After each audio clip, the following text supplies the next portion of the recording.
हमारे बीच में प्रतिमा जी बैठी हैं, जिन्होंने नवंबर 20 एग्जाम में इतिहास रच दिया।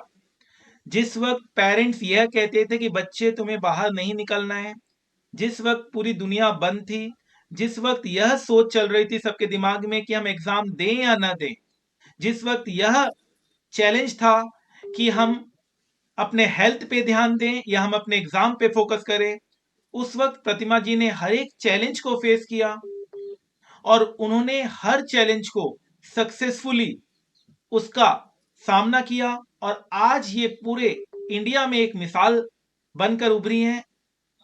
ऑल इंडिया रैंक इनको मिला है, प्लस एसएफएम में जो कि सबसे टेक्निकल पेपर माना गया था, उसमें उन्होंने बहुत अच्छा सिक्योर किया है और उन्होंने यह बता दिया कि अगर कॉन्सेप्ट क्लियर हो, अगर आपके प्रैक्टिकल क्लियर हो, आपके हर एक स्टॉक मार्केट के कॉन्सेप्ट क्लियर हो, तो टफ से टफ पेपर भी आसानी से सॉल्व किया जा सकता है। नहीं इन्होंने एसएफए में अच्छा किया, बल्कि इलेक्टिव पेपर रिस्क मैनेजमेंट में भी एक्सेप्शन सिक्योर कर कर ये बता दिया कि फाइनेंस में अगर इंडिया के नंबर 1 स्टूडेंट में से कोई है तो प्रतिमा जी उनमें से एक है। जहां अभी सीए का इतना डिमांड है, हर एक फील्ड में सीए का डिमांड है, प्रतिमा जी के पास एक सुनहरा मौका है कि वो अपने इच्छा से, अपने चॉइस से वो फील्ड चूज कर सकती है जिसमें उन्होंने इंटरेस्ट है।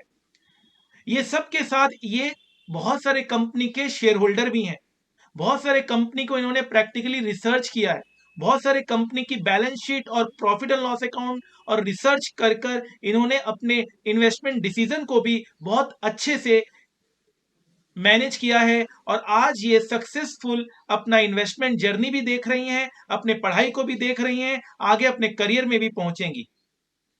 तो इतनी सारे क्वेश्चंस मेरे पास प्रतिमा जी के लिए हैं कि शायद ये इंटरव्यू में ये पूरा ना हो पाए। बस मैं कुछ क्वेश्चन से ही इस इंटरव्यू को मैं एक बेस्ट इंटरव्यू मानूंगा। सबसे पहला तो ये कि आपने इतनी चैलेंज के साथ इस एग्जाम को फेस किया, आपके पास ये मोटिवेशन जो था वो किस तरह से आपको काम आया।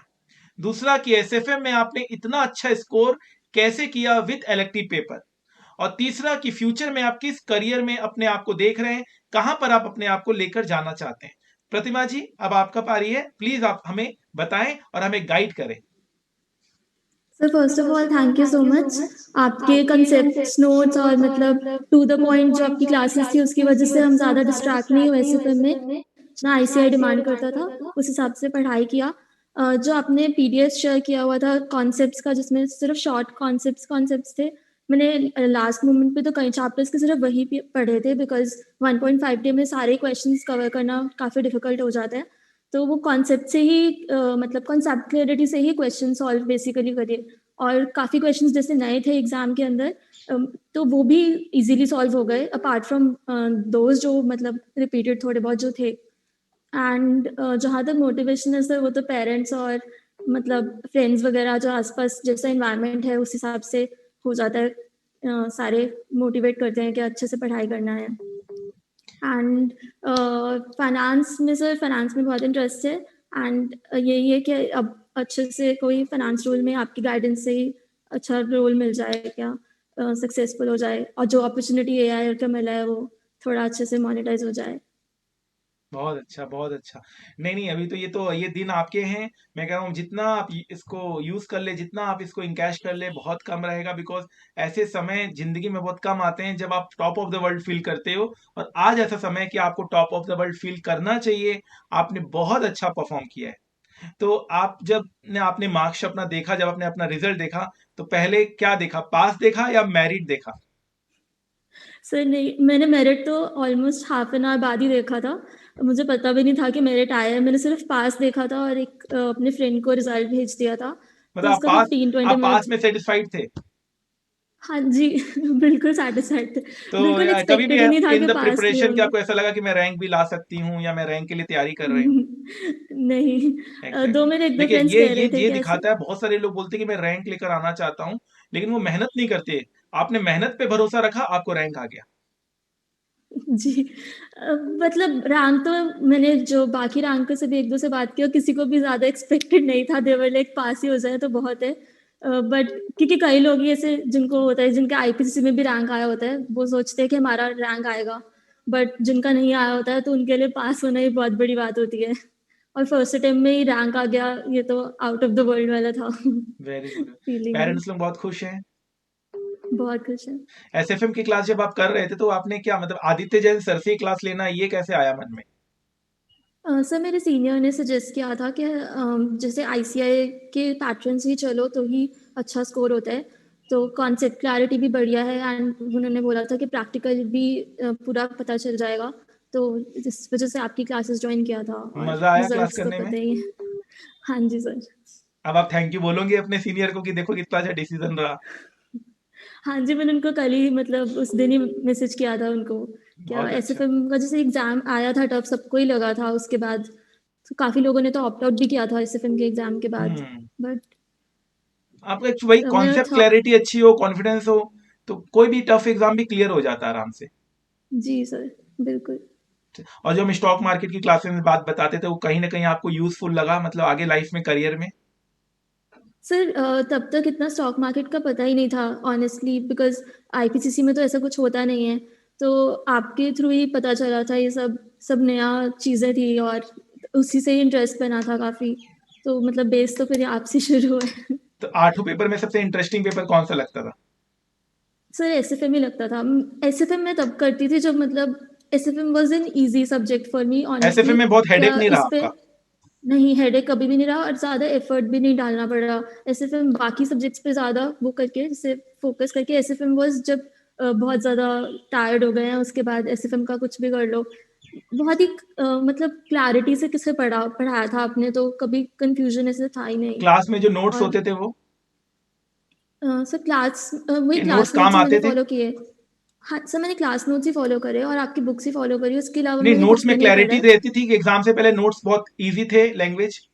जी, जी। और जो आपने पीडीएफ एंड में आप सेंड करते हैं ना जिसमें क्वेश्चंस होते हैं और एक आपका कॉन्सेप्ट्स वाला पीडीएफ होता है जिसमें सिर्फ फॉर्मूलाज होते हैं, मैंने उसके भी प्रिंट्स निकाल लिए थे। 2 मैंने मतलब मेरे से पिछले वाले अटेम्प्ट के निकाले थे प्रिंट्स, उसके ऊपर मैंने थोड़ा बहुत अपडेट कर लिया था अपने अकॉर्डिंगली जो नोटबुक से, ताकि एंड में मेरे पास और शॉर्ट नोट्स हो जाएँ उसी के हेल्प से। तो नोटबुक को भी मैंने थोड़ा उसके अंदर इनकॉर्पोरेट करके, बट ये है कि मैंने इसके अलावा कुछ जैसे मैंने ऑनेस्टली आईसीए का मटेरियल नहीं किया था बिकॉज़ ऑलरेडी कवर्ड कंप्लीटेड था था, आपका सारे मॉड्यूल में मटेरियल। कवर्ड है हाँ हमारे जी, अपने। सारा मतलब आरटीपीज़ वगैरह सब कवर्ड था, तो इसलिए कुछ एक्स्ट्रा करने का, कहीं एफर्ट करने का ज़रूरत ही नहीं पड़ा। बाकी सब्जेक्ट्स में ऐसे होता है कि ये भी उठा लो, सब अच्छा, मतलब और सबसे टीचर्स के भी। सबसे डरावना पेपर कौन सा था आठों पेपर में? सबसे डर किस में लगता था? सर डर तो ऑडिट में लगता था। सबका FR 90% student always say audit, मतलब आई डोंट नो सबको। एफआर वैसे सब्जेक्ट काफ़ी लेंथी है, सो गोज़ फॉर डीटी। दोनों मेहनत डिमांड करते हैं पर ऑडिट मेहनत के साथ पेशेंस भी डिमांड करता है, और क्योंकि सब वैनिश हो जाता है स्पेशली जब इतना बार बार एक्सटेंड हो रहे थे, तो ऐसे था कि ऑडिट तो काफ़ी मुश्किल है बार बार इतना बनाना नहीं नहीं, आपके पेस। तो सब में इतने बहुत अच्छे मार्क्स हैं, आप तो बहुत ही अच्छा आपने परफॉर्म किया है।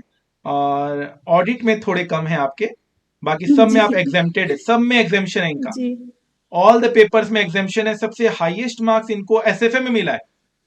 जी कमाल कमाल कर दिया आपने। सबसे हाईएस्ट मार्क्स इनको एसएफए में मिला है एंड ऑल पेपर में एग्जेम्पशन है। सिर्फ ऑडिट में इनका कम है। कोई नहीं, आपको देखिए इतना अच्छा जी। मार्क्स आना, सब पेपर में एग्जेम्पशन बहुत बड़ी बात होती है, बहुत बड़ी बात होती है। तो आपने कभी ऑप्ट आउट का नहीं सोचा बीच में? नहीं, मेरा ये प्लान ऑप्ट आउट मतलब मैंने सोचा ही नहीं था था बिकॉज़ ही नहीं, ऑलरेडी प्लान में इतना था ही ज़्यादा नहीं। हो चुका था। हाँ, ये तो था ही नहीं कि ऑप्ट आउट करना है। मैं जितने जैसे भी भी बच्चों एग्ज़ाम्स से होंगे इंटरेक्शन डॉट। किया है मैंने, they all the students were clear कि भाई मुझे ऑप्ट आउट नहीं करना है। मतलब जी, जितने भी मैंने 100% बच्चों ने यही कहा कि आई बस क्लियर, मेरे मन में बात ही नहीं आई ऑप्ट आउट की। आई थिंक बहुत ज्यादा, एक जी, साल एक्सटेंड हो गया पेपर बच्चों का। एग्ज़ैक्टली। तो 9 महीना ये एग्जॉशन। अपॉर्च्युनिटी मिलना कि एग्ज़ाम लिख सकते हैं, यही बहुत बड़ी बात थी कि एक बार ख़त्म हो एग्ज़ाम्स। बिकॉज़ पास फेल तो कुछ कह ही नहीं सकते, किसी को कॉन्फिडेंस तो होता ही नहीं है। हाँ तो हाँ। ऑप्ट आउट तो आउट ऑफ मतलब वो था कि ये तो नहीं है ही चलिए नहीं, प्रतिमा ऑप्शन ही जी, नहीं है। बहुत बहुत बधाई अगेन। देखिए स्टूडेंट्स, थैंक यू सर। आपके सामने एक सक्सेस स्टोरी है। आप, हम लोग बहुत बड़े बड़े रोल मॉडल्स की बात करते हैं, हम प्रतिमा को ही अपना रोल मॉडल बना लें। हम इन्हीं से गाइडेंस लें। इन्होंने सब पेपर में एग्जामिशन सिक्योर किया है ऑलमोस्ट। एसएफए में इन्होंने हाईएस्ट मार्क्स सिक्योर किया है। इलेक्टिव पेपर में इन्होंने एग्जामिशन सिक्योर किया है। तो प्रतिमा को हम अपना रोल मॉडल बनाएं, इनके हम गाइडेंस से चलें, इनके हम अप्रोच से चलें। और कोई भी आपको अगर क्वेश्चंस पूछना है प्रतिमा जी से, आप डेफिनेटली पूछिएगा, प्रतिमा जी उसका आंसर भी करेंगी। और आगे चलकर प्रतिमा जी आप जब भी किसी कंपनी में आप रिक्रूट करेंगे, आप अच्छी कंपनी में जाएंगे, तो मैं एक बार और आपसे इंटरेक्ट करना चाहूंगा। क्योंकि देखिए, जरूर। सक्सेस की कोई परिभाषा नहीं हो सकती। हाँ, एक पड़ाव आपने बहुत अच्छे से पास किया है, जिंदगी भर आपको एक गर्व रहेगा कि मैंने ऑल इंडिया रैंक पोजीशन लाया है और अपने एग्जाम को क्लियर किया है। आगे चलकर आपको बहुत सारे और स्ट्रगल, बहुत सारे और चैलेंजेस फेस करने पड़ेंगे। मुझे ऐसा लगता है कि आप सारे चैलेंजेस को अच्छे से एक्सेप्ट करेंगे और उसमें सक्सेसफुली आप निकलेंगे। तो thank you so much Pratima जी। और थैंक कुछ यू सर। कहना है अगर आपको लास्ट वर्ड्स, तो आप बता सकते हैं। सर मैं सब स्टूडेंट्स को यही कहूँगी कि कोई स्ट्रैटेजी एक नहीं होती है, अपना खुद का स्ट्रैटेजी होता है कि कौन सा सब्जेक्ट आपको अच्छा लगता है, कौन सा नहीं। जो आपको मुश्किल लगता है उसके साथ कुछ ईजी कंबाइन करके अपना खुद का स्ट्रैटेजी बनाइए। सुनिए सबकी, बट आपको खुद ही पता है क्या कैसे करना है। जो पास हो जाता है उसका पढ़ाई स्ट्रैटेजी बन जाता है, जो फेल होता है उसको सेल्फ डाउट हो जाता है। सेल्फ डाउट नहीं करना है, सिर्फ इम्प्रूव करना है कि आपको कौन से चीज़ों पे लैक करते हैं। और सबको अपना अपने आप को मतलब फॉलो करना है, किसी को नहीं इतना देखना है।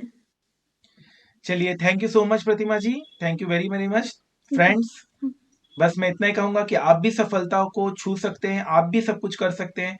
प्रतिमा जी भी आप में से ही एक हैं। आज उन्होंने पूरे इंडिया में नाम कमाया है। आप भी ऐसा कर सकते हैं। प्लीज अपनी मेहनत पे भरोसा रखें, अपने में विश्वास रखें और मोटिवेटेड रहें। Thank you so much.